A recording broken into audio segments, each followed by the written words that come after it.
So what are you excited about, Robert? We have Natalie Cook. We've got Jonathan Jones, Texas star, running fast in a dual meet with Texas A&M. But I feel like the one you're most interested in right now is Kenenisa Bekele withdrawing from the Boston Marathon. Now, this isn't exactly a shock. He doesn't have the greatest track record for making it to the start line, but I know that both of you guys were excited. I think Weldon said specifically he was going to come cover the Boston Marathon because Bekele's running. You seemed excited by it now. So I guess two questions. What are your thoughts on this? And also, are you guys still going to be coming up to Boston to cover the race now that the GOAT is.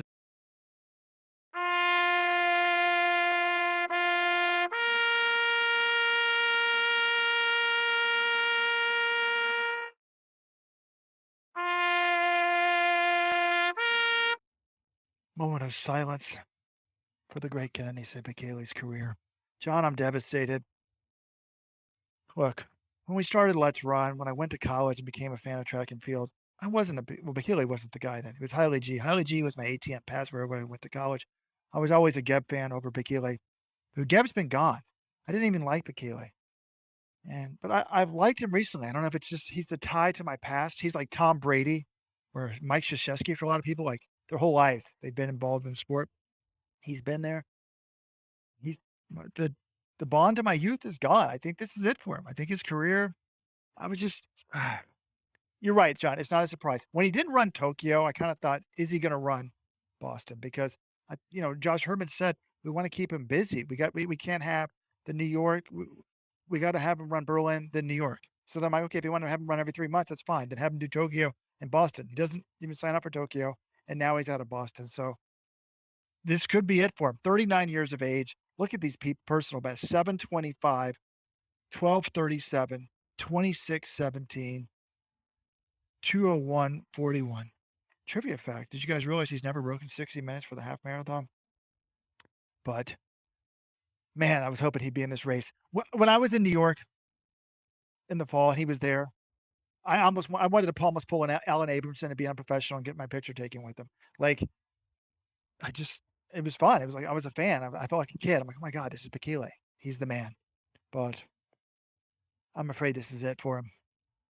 I'm a little worried as well. I'm not as fatalistic as you. Like you, Robert, I did have a reverence for Bekele growing up. When I was in high school, that was when he was at the peak of his powers. And just before my senior year, I remember at a pool party at my friend's house, I somehow convinced them to put the Olympic 5,000 final on like this big inflatable screen outside, and we were able to watch it. And it was just a masterpiece. Still one of my favorite races ever. So the fact that his career might be coming to an end kind of worries me. Now, I did reach out to his agent, Jos Hermans, and said, why did he withdraw from Boston? And his response to me was that he had recovered from injury. So he had been injured recently, but not enough time to prepare for a good performance.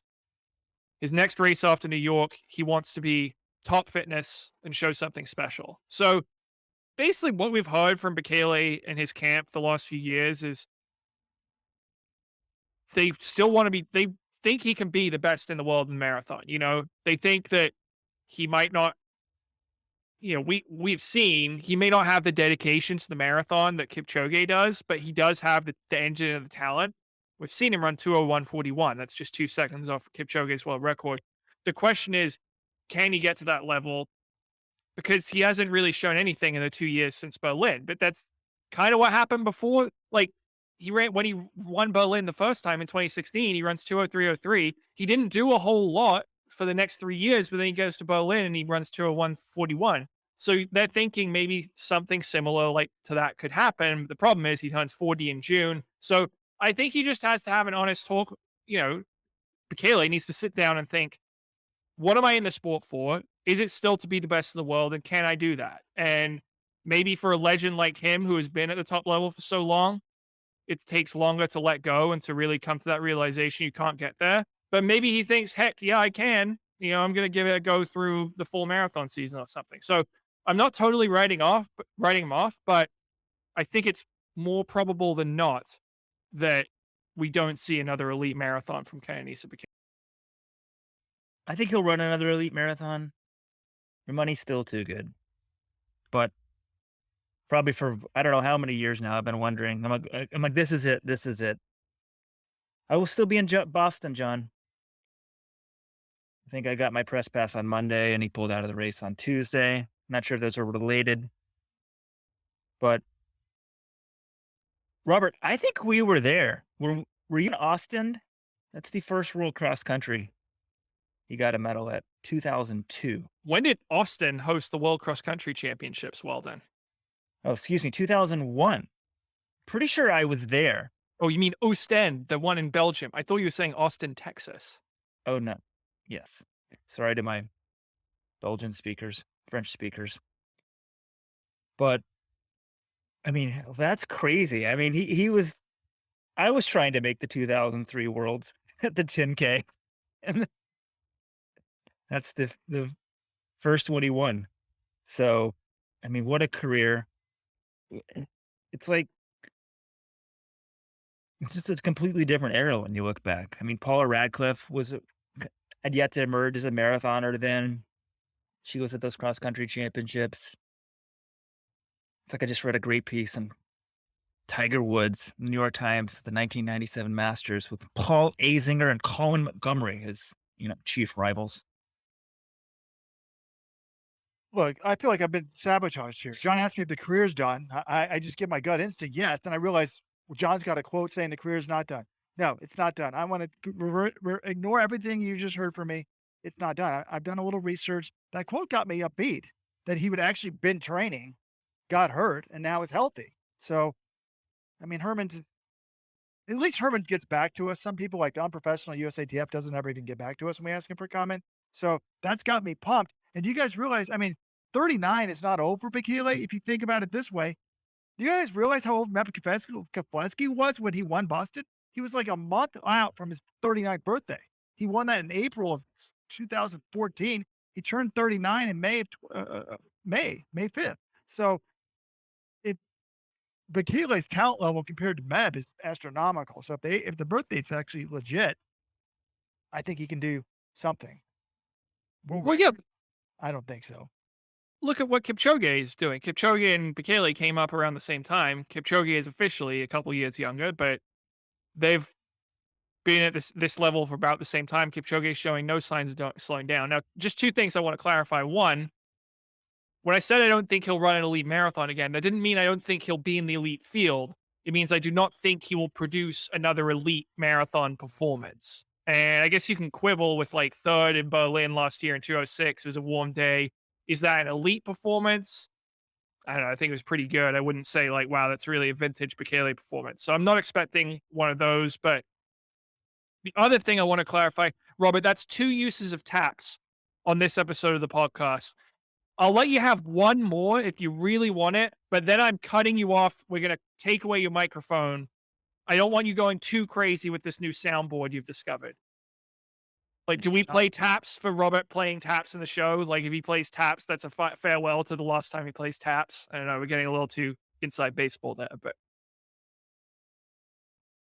Look, John, when you have a kid, you don't have much of a social life, particularly during COVID. And my wife has forbidden me from buying any more technology gadgets in the house. So I had to buy something for the office. And I finally figured John said someone taught Rojo. No, I taught myself how to do this.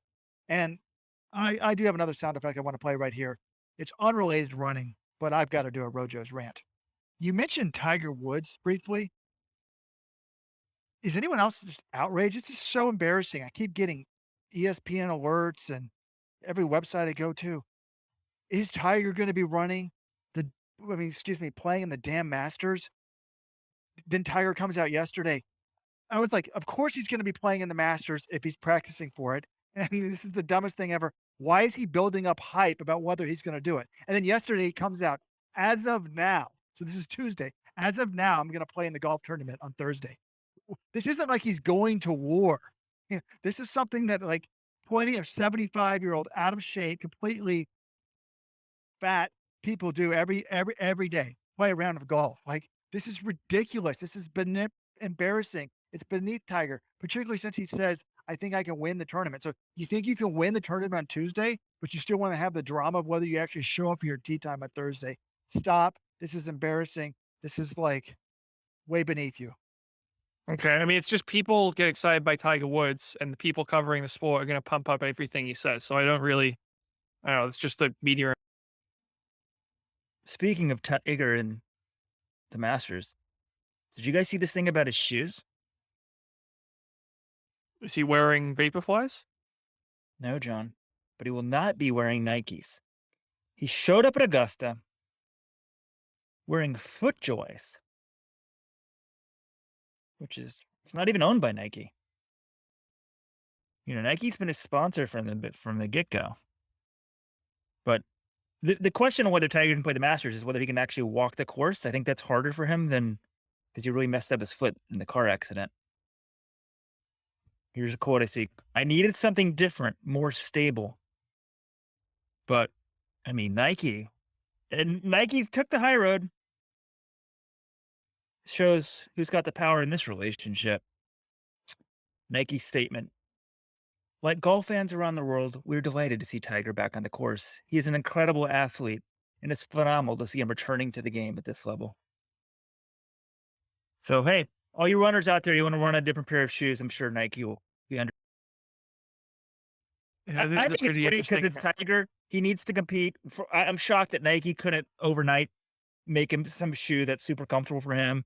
Wouldn't spend a couple $1,000,000 doing that, actually. But good for them letting him compete. I guess he said, "Look, maybe is the money just that good?" He's just like, "I'll quit. I don't care." Maybe Nike gets more exposure from this. I know that they're not saying that he's not wearing their shoes, but the fact that you're even bringing up Nike's name, Nike Golf, on this podcast, we're talking about it. I wouldn't have even thought. I would have just taken it as a given. Now it's a reminder. Oh yeah, Nike is sponsoring Tiger, and they're letting him do this. Whatever. Don't really care about any of this. I want to talk about running. Boston Marathon.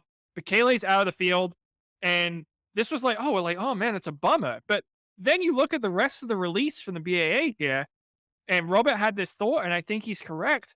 Did this field actually get better after Bekele withdrew? Obviously, you want him from a name recognition standpoint, and they also lost Titus Akira, who was the world leader last year at 202.57.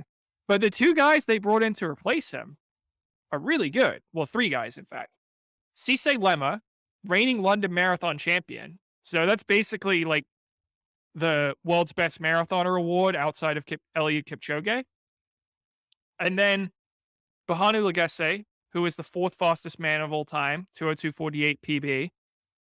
And Kinde Atenor, who's run 203.51, was the Valencia champion in 2019. Now, I am a little worried, but Legesse, I usually hype him up in our previews. I get excited by him, but he didn't have a great London last fall, and he's also had some issues even getting it to the start line of these races. Remember, he didn't run the Ethiopian trials last year because he was banged up, and then he was supposed to run Tokyo this year and didn't run that race either. So maybe it's like, well, he wasn't ready for Tokyo and he'll be ready for Boston. I hope that's what the case is, but I do have a little, I'm a little concerned he might not be able to make it to the start line. But Cisse Lemma, I mean, you've got the reigning London champion. You've also got the reigning New York champion in Albert Korir, who's the World Marathon Majors champion from last year. And you've also got the reigning Boston champion, Benson Kipruto. So that's a pretty great field. Then you add in Cam Worrell, you add in Lawrence Tarono, Evans Chibet, who's run 203 flat, won Valencia in 2020. It's really good, and you could argue better, even with the withdrawal of Bekele. It's not better, John. It's like it's the Tiger Woods better with is the Tiger Woods. He had just said it. Is the Masters better with Tiger Woods in it or without him? It's better with him in it. Even though the field's technically better, yes, I get it. I mean, this Boston, it's still I think it's probably the best Boston Marathon maybe ever, for sure in sort of the 21st century because there's no London Marathon. As you noted, you got the Boston champ, New York champ, London champ, plus Jeffrey Cranmore, the biggest name, Orange Toronto, pretty big name. But we need storylines. We need the Tigers of the world, especially our sport, which just doesn't have many names. I mean, you and I know who Jeffrey Cranmore and Lawrence Toronto are. but a lot of people that those names mean nothing, but they might know who Bekele is. Yeah, I agree. That's a good point, Weldon. But I think there's an opportunity here. Is how does Bekele become Bekele? It's because he piles up 6 wins at the World Cross Country Championships long race. It's because he breaks the world record.